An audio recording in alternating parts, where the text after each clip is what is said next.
It's time to take a ride on the Steelers Afternoon Drive with our co-hosts, Alan Saunders and Zachary Smith.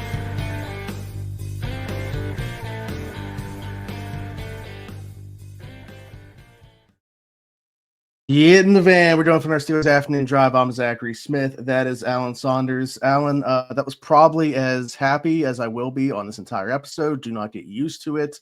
It is a Misery Monday here.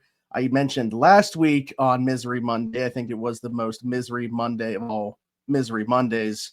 That lasted about maybe 1 week. I think this week might be outdone. So how are we feeling? And then we can dive into how I'm feeling. I had a tough day today. Had a lot to go wrong. Didn't get to record a morning rush. Actually did record a morning rush. Decided I didn't like it. Decided that if I was going to say what I said in the morning rush, that I needed to also write an article. Struggled with the article for a while. It's hard. Wow. Not having a smooth day here. So I am going to put out the morning rush that I plan to put out today. It's just going to go out tomorrow morning. I felt like I actually... Yeah, it was too much to just be a podcast. It needed to be an article too. Wow. Okay. All right. Well, looking forward to that. So you're sharing in the misery, maybe in just other ways than the fan base is. As we flip the calendar to a new month, I feel like the same conversations are happening again. And I want to bring up one of the questions that I got asked, obviously, when we did the questions and stuff. But I do feel like even though it's a new month, we are having the same conversations that we've been having for quite a bit with the bigger picture issues that are popping up. And, I know that you did the post game, obviously, and get your immediate thoughts and stuff like that. I have not shared mine here, but that was as depressing of a performance as I've seen live, I think, because it's one thing to lose. The manner in which they lost, when you just get beat down run after run, the Bills set a new rushing record for the stadium. It's just so demoralizing for the team, for the fan base, top to bottom. Every aspect of this loss has to be worn by everybody. Just an embarrassing performance yesterday by the Pittsburgh Steelers in a game where you see the Ravens lose on Thanksgiving. They're back in a position where everything's in front of them, and they hand the division lead right back to the Baltimore Ravens after that performance. So I'm not surprised by the results, but to put on the performance that they did, I think is the really demoralizing part about all of this. And to lose the way they did, to have the game in their hands and to essentially give it right back to Buffalo. It'll be one thing if the Steelers played a good game, Josh Allen played a great game, and they lose 35-31, and you go, okay, that's that dude. We don't have him. They do.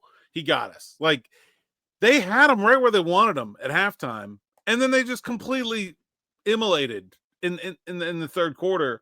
And I think and then it's all the same stuff over and over again. Like that, it's not always the exact same problem, but it's always the same root problems. It's like they've never found a way to work around the lack of talent to create some kind of productive passing game. They never found a way to come up with some in-game adjustments on defense. Like it's the same, even if it's a different way about it just feels like it's the same stuff every week. Well, and that's, kind of why I said, even though we're turning the calendar to December, it feels like we're going to be having the same conversation once again. Unlike the offense, it was a tale of two halves here for the defense, who did an incredible job against the Buffalo offense, I thought, in the first half. Obviously, getting a couple takeaways is going to be part of that. One of those James Cook just puts on the ground, but Brandon Echols with an interception on the first drive of the game. Nice job reading the eyes there on the pass intended for Khalil Shakir. But defense obviously does its job when you hold that offense to 3 points in the first half. And then they come out in the second half, and again, Buffalo ends up setting a rushing record for the stadium with what they were able to do on the ground. It's not like they did nothing in the first half on the ground, but obviously really put a stamp on it in the second half. Why do you think, what is the biggest reason for that being the case? Like, when you get bullied like that, is it literally just that? Is there nothing else to be said about it other than just the Buffalo Bills were literally just moving bodies in this one, and the Steelers were unable to combat that? Or is there something schematically that you feel like was up with the reason that was the case?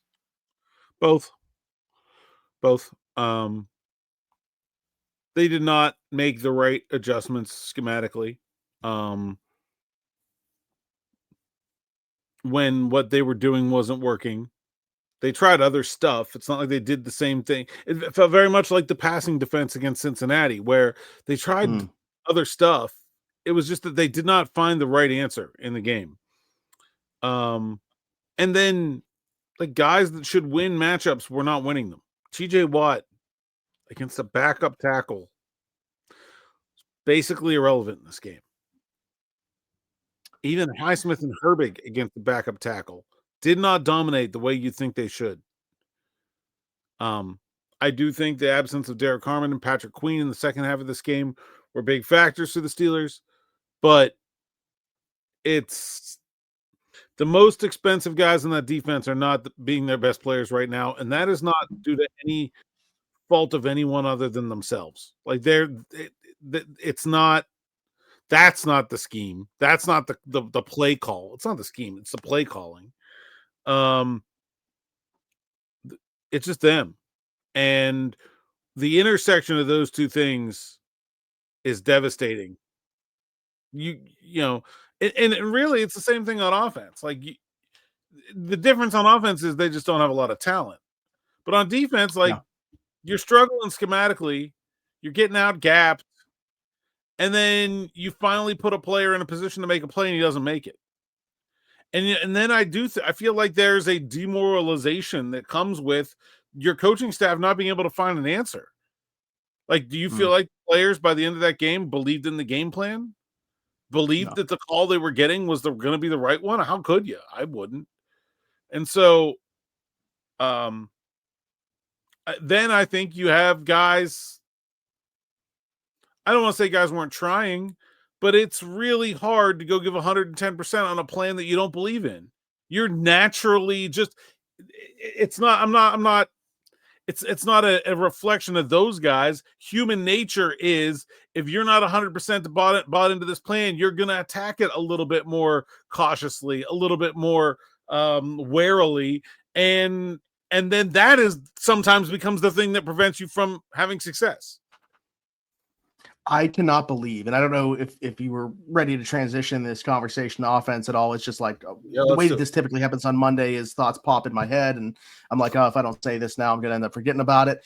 I thought Arthur Smith was horrendous in this one, and obviously the players did not play well. I mean, Aaron was terrible in the first half, and then gave it away obviously very early in the second half before Mason Rudolph comes in, throws couple passes, one of those intercepted. The play that really sticks out to me, though, is the 4th down call, 4th down and 2. Jonnu Smith tasked with coming across the formation, blocking Gregory Rousseau on a 4th down and 2 shotgun run to Kenny Gainwell. Talking about how can you buy into something, right? Like, where is the belief that play is going anywhere from anybody? Like, I just don't know how you buy in when that's the call. And it goes nowhere. Like, so to speak to the demoralizing factor, how do you buy in from that? It's very strange that like Aaron Rodgers bailed from a bunch of run plays in this game, and that was one he handed off too. And then like the 3rd down and long run that they handed off just a punt on 4th and 1. And I'm like, what was the point of run? Like, did you think you were picking up 8-9 yards on 3rd down?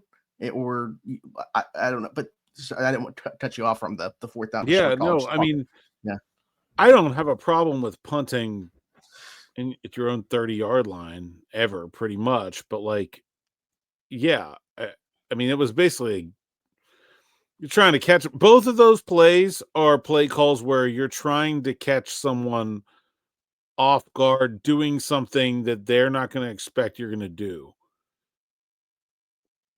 which is fine. But you look really dumb when they don't work. Yes. And I felt like that was a well they went to too often in this game. You can't build an offense on being wildly unpredictable. Like you just have to have some things you can win at. And it really felt like in this game, Buffalo just stacked the box and dared Aaron Rodgers and these receivers to beat them.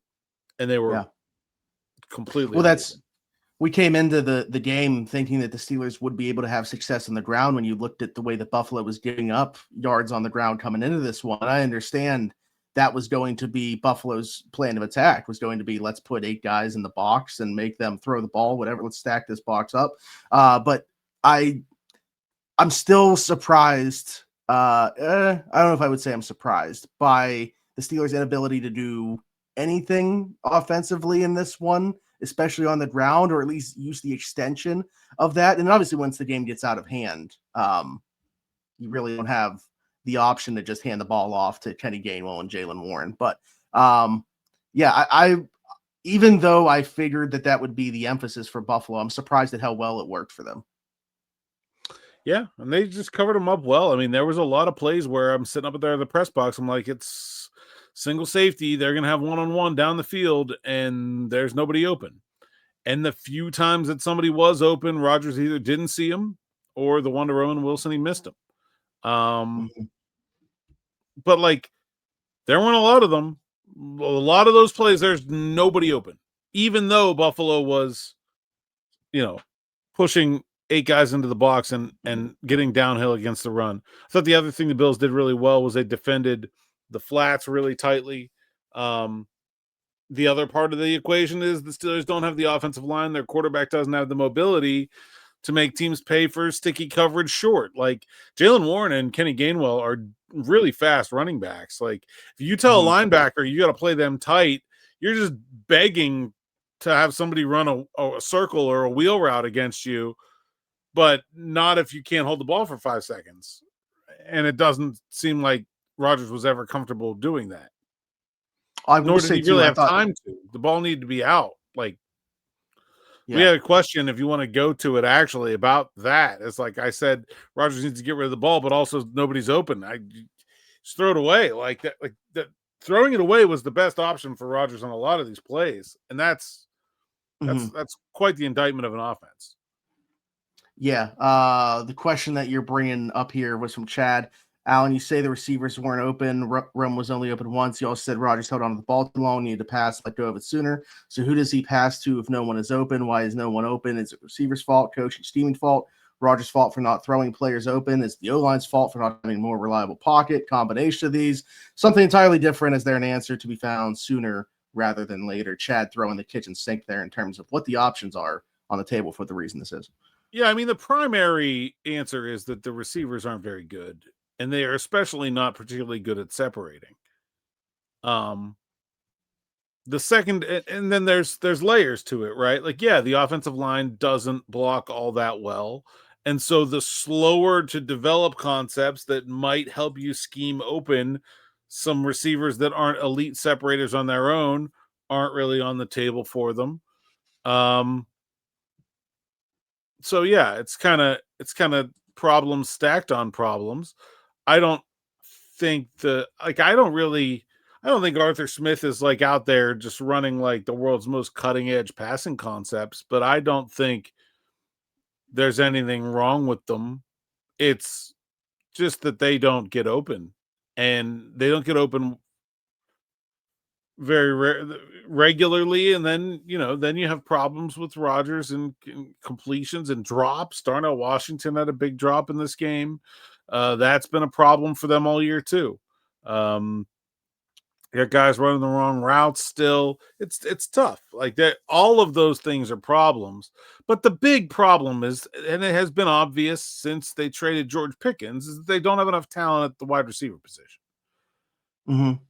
And I will say, too, whether it be in the receiving, the very little opportunity that we did have in the receiving game or in the run game, I know that this was about the receiving game, but I just want to say this, too, just at least upon live watch, Buffalo tackled way better than I thought that they were going to in this one as well. I mean, night and day between the two teams, I would say, in that respect for sure as well. But, I mean, you're absolutely right in terms of the receiver talent. We obviously knew that coming in. I guess, for a large portion of the year, we've kept going back to that being the case, and yet they're probably still overachieving because they're the 10th scoring offense. Obviously, we're not saying that yesterday. If things keep trending this direction, we will not be saying that for the rest of the season. I guess the one thing that, like, I'm curious to pick your brain about or throw that idea out there against is, like, the reason for Arthur Smith being the OC and why it's an attractive hire is because not needing to have those dudes, though, right? I mean, that was kind of like the whole thing. So I was at least of the hope that, I don't think Roman Wilson, Calvin Austin are elite talents. I understand what there is at his disposal, but I expected more in terms of the ability to scheme those guys open than what we're getting. And that's obviously some onus on the players too. Yeah. I mean, I think Roman is probably getting open more than I thought he would. Calvin probably less. Yeah, I mean, I thought there would be that they would be able to find alternatives even if they couldn't. Also, like I thought, like I don't know. Like, Darnell Washington goes missing for half this game, and then shows up in the fourth quarter. Pat Fryermuth, did he play? 17 snaps, 0 targets. Like he's one of their better receivers. Like what are we? I don't know. And this like too many cooks in the kitchen approach to the receiving position has sort of been a hallmark of Arthur Smith throughout his career. It's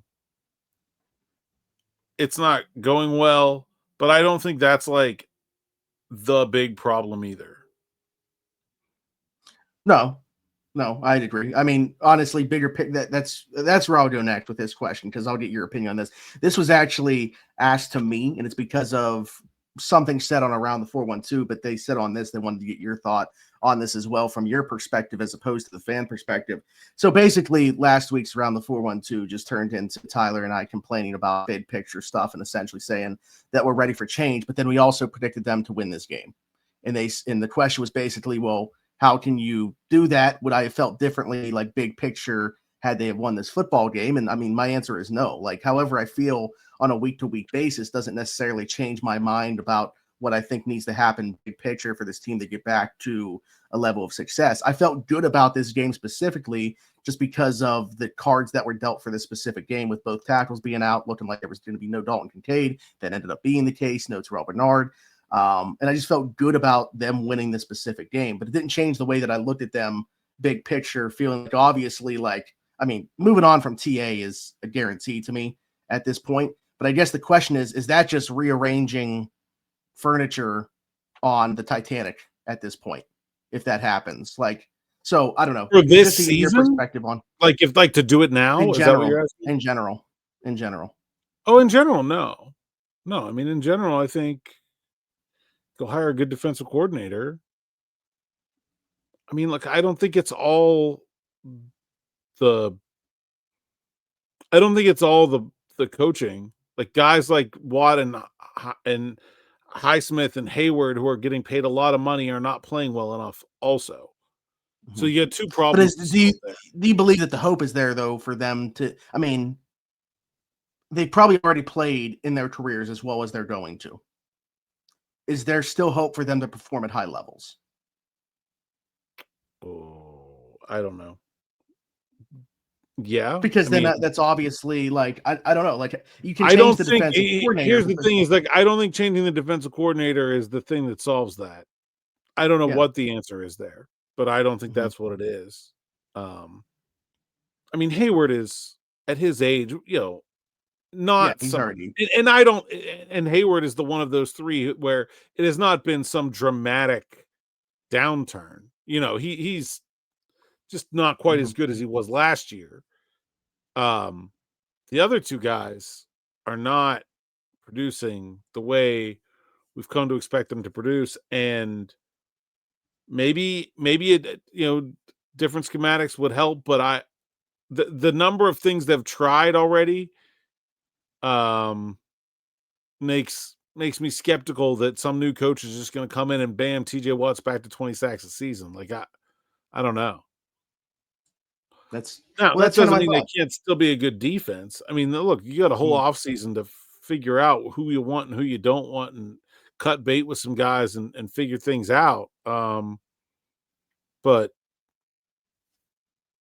yeah, I mean, I do think there's reason to have hope that a new and better defensive coordinator hire would make a difference. Yes. Yeah. My thought is, if they change defensive coordinators and the players continue to trend in that direction, like, where's the mesh point there where it's still successful, where you can kind of meet with how good the defensive coordinator is, still understanding that these guys could be good players, but not as good as they have been, and get that meeting point where this is still a good unit that can carry. them. So I don't know. But again, I mean, you're of the same mindset though, right? Like Terrell Austin's not going to be the defensive coordinator for this team in 2026. Hard to imagine that right now. Another question that we got DM'd here, and this person even prefaced by saying, don't want to put you guys in a bad spot with this, so I apologize. But I don't know if you've seen the Patrick Queen and Trey Essex beef that took place. Wondering what you guys make of Patrick Queen's play this year. Do you think there's something to be said about the temperament aspect and what Trey brought up? I think Patrick Queen's been a lot better this year than was last year. I think he's been a good leader for the defense. I really was like very surprised that he was someone that was singled out by not just Trey Essex, but a lot of people in this game. I thought Patrick Queen was pretty good. Well, I think when he got hurt and, it was Peyton a big loss. Yeah. Yeah. I'm not saying that it would have gone drastically different with him in there, but I do think that there was a massive shift in the way that this game went once he got hurt. I mean, Patrick Queen's making a lot of money, and I think it's fair to question whether he's brought a return on the investment to a commensurate level to his salary. Absolutely fair. But he's one of the better players on this defense and an important player on this defense. He's playing better than Peyton Wilson. Like, he's playing better than Malik Harrison. He's playing better. He's playing closer to his capabilities than the high-priced three guys up front we just talked about. Like, do you think though I felt like that was very poorly like, why are you tweeting about Patrick Queen in the middle of a game where Patrick Queen is playing really well and is one of the team's better players? I don't know. And then gets hurt, and you see how much worse it goes without him. Yeah. In the lineup. I think that tweet was maybe before you saw how much worse it went without him, but yeah. Yeah, odd timing. I appreciate Trey's passion, but I don't think there's a lot to be gained from that message. I agree that I think he's played better this year than last year, and I also agree that I don't think that means he's necessarily living up to the contract. But I do think like his bad games this year have been maybe even worse than his bad games last year. Like I think the peaks and valleys have been there. I don't know that he's been like, steady across the board, which you would hope. Like I think the good games have been really good. Where like you're saying, I think he's been one of the best players. But there's also been a couple two games against Cincinnati are probably the high and the low, right? Yeah, exactly. So that's what I'm saying. Like but like from a temperament standpoint, I don't know if like one, we got to stop comparing Steelers linebackers, all thinking that they're going to be able to play the same way that Jack Lambert did, that would get thrown out of the league playing that way. And even if you want to compare it to like Jalen Ramsey with that temperament today, I guess that's what you're looking for. It's really hard to toe that line. And I think Patrick Queen plays with a lot of passion. He's certainly chirpy. You can see it in between plays. I mean, I've never seen him necessarily cross that line, but I don't think he's like an unpassioned player or doesn't play with the right temperament or anything like that. That's not something that I'd be. And if you're questioning him, I mean, who are you not? Specifically, like, I mean, you don't want the guy who is your defensive captain and your green dot and the guy's calling the plays like foaming at the mouth. Like you want him to have a little bit of perspective on what's going on and be the one that's, in fact, Patrick Queen talked about how he had to kind of mature is the wrong word because I'm not saying that it's immature to feel that way, but he had to change his mindset about how he approached things on the football field because he has so much more responsibility now.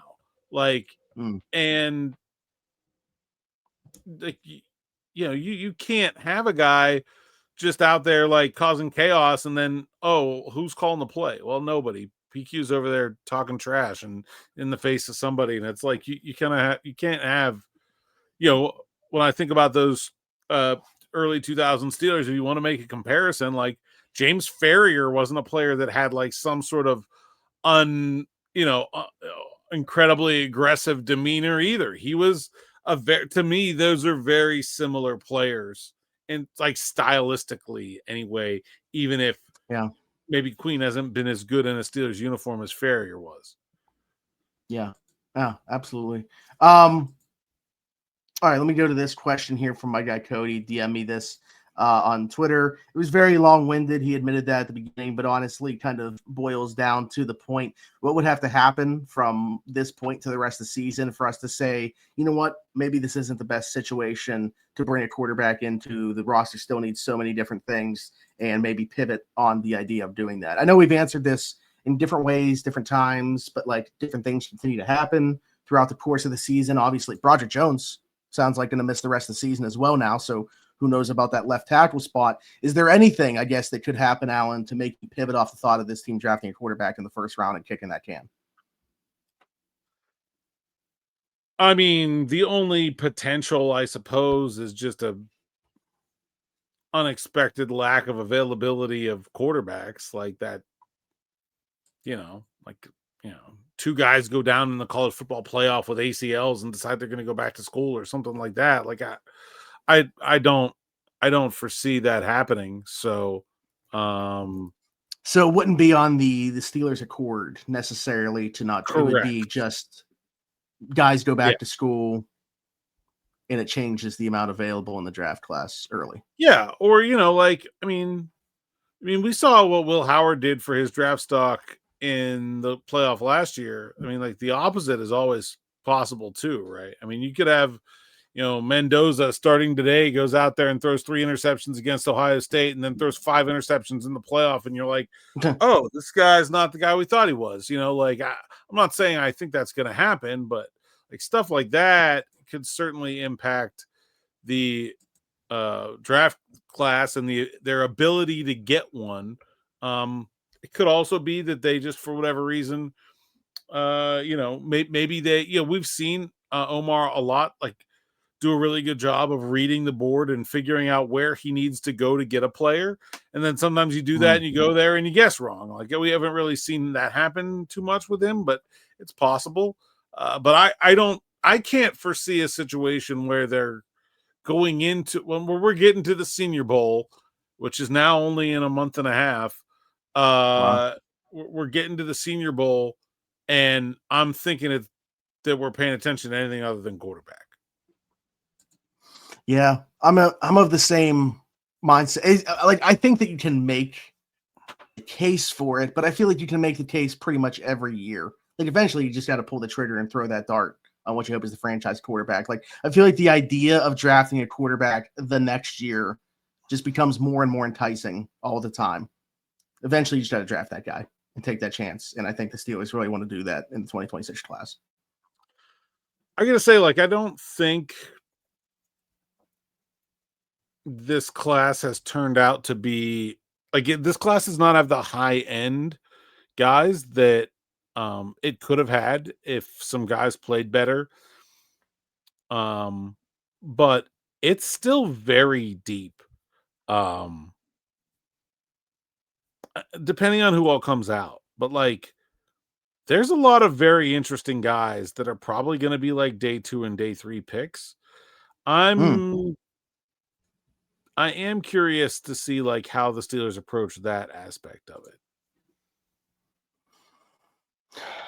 it. Meaning okay, so maybe they spend their first round pick elsewhere, but then could they trade back into? Because like we mentioned before, if you like a quarterback enough to take him on day 2, probably want to take him on day 1, get the 5th-year option. Right, do you trade back into the end of the first round and draft a John Mateer? Right, someone like that. I don't know. It's an interesting idea. I'm not particularly a believer in him, but I think it's possible. We'll see. Jaden Mayava, he's probably a 2nd round pick. It's a long way to go, but there's definitely some different approaches there besides just trading up to 7 to go get a guy. Also, they keep losing. They may not need to trade up. Where they sit right now, 14, I think. Yeah. Is where they'd be picking. The other part of that is, and it was thrown in here as well, is what or who, meaning what draft pick, range, or what quarterback would have to be taken for you to believe that they are the day 1 starter, or you think that it would be a Mason, or I guess Will Howard's on the roster right now, playing in front of that guy? I don't know, man. I don't know. I think the idea was Rudolph Howard rookie. I don't think Rudolph's played really very well enough that you could, like, if you're doing that, you're just playing the rookie. Like, it's hard to imagine what Rudolph has been being better than a guy you're Yeah, drafting. if it's a true competition, yeah, like in your. Right. So, and you're not like hell bent on this guy has to sit. We're just going to play whoever is the best. Yeah. Yeah. If the idea is you want him to sit, I think you probably got to go find a better quarterback. I don't know how many people were watching last night. While the number 8 in our game did not play very well, I had a lot of fun watching Marcus Mariota playing for Washington last night in that game. Kept them in it right until obviously they go for the 2-point conversion to try to beat Denver, but played pretty well. And I don't know if Arthur Smith's going to stick around or not, but there's some history there, obviously. Just throwing that out there. Jacoby Brissett's been playing very well this year, too. Oh, man. Jacoby Brissett certainly looks like a top 32 quarterback in this league right now. Jacoby Brissett, now I didn't check the numbers after this weekend, but coming into this weekend, Jacoby Brissett had a better passer rating and adjusted net yards per attempt than 12 of the last 13 first-round draft picks at the quarterback position. Oh, wow. That's an interesting stat. Okay. Well, we'll see if the Fire Tomlin chants carry over tomorrow into Tomlin Tuesday. I would guess not. Not from the people that will be asking him questions anyway. But we will talk about everything that comes out of that one, obviously, Alan. We'll see. We'll see where this week takes us. We'll let participation be our guide throughout the week. Anything else for this one? I don't think so. Okay. Well, not the funnest episode of Steelers Afternoon Drive. We acknowledge that. We'll be back tomorrow, like we said, to discuss Tomlin Tuesday. Everything that come out of that. Last hours of our Black Friday, Cyber Monday sale, promo code Black Friday 25, 50% off an annual subscription to SteelersNow.com. If you're using the gift subscription, that is available to you as well. If you have a problem with it, just shoot me an email. I had a couple people have an issue with that, so but it seems like it's working for me on my end. So yeah, figure it out. And then that ends tonight at midnight. So go run right now. Get it done. Half off. Well, other than that and getting all that great stuff over there. And we will, once the sale is over, I'll see how many new names we got, and we'll adjust the shout out here. Joe's been down there for way too long. You know, we appreciate Joe, but he spent quite a bit of time. I think the Steelers have lost 2 games. He's been down there. Maybe it was 2 Joe's weeks by himself. I don't want to put that evil on him, but yeah.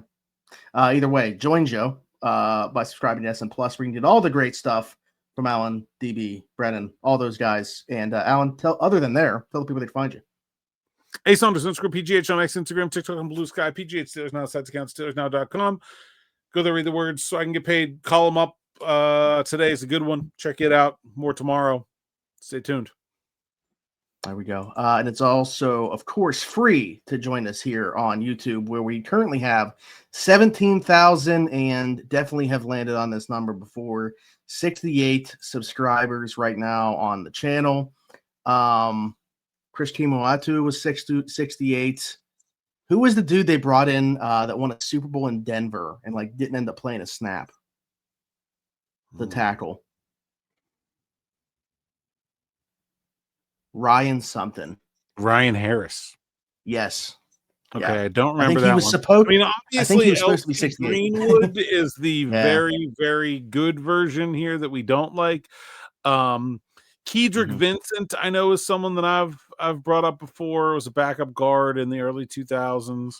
John LeGlue, we just mentioned him the other day. He's been 64 and 68 and probably something else too, but whatever. Yeah. Okay. Beach. Kelvin Beachum. Mm-hmm. Yeah. Brendan Stye was a starting guard in the 90s. And Shar Pordanish. He was 60. Yeah. I remember him as more 67 than 68. But I don't know. The internet is telling me he wore both. From Tehran, Iran. Shar Pordanish. Ooh. The internet never lies, so that has to be correct. So be sure to like, subscribe, hit that notification bell, hit us in the comments, your thoughts, anything that we talked about today, question for a future episode, all that good stuff. If you're listening somewhere else, Apple, Spotify, wherever you get your podcast from, we are there. Just search Steelers Afternoon Drive, leave us a 5-star review, all that good stuff. Ask us questions in there as well as you can now. You can comment on each individual episode. That's really cool. Definitely going to be reading through those as well. And then hit me up, Zachary Smith, PGH. For Alan Saunders and myself, thanks for jumping in. Take another ride on the Steelers Afternoon Drive.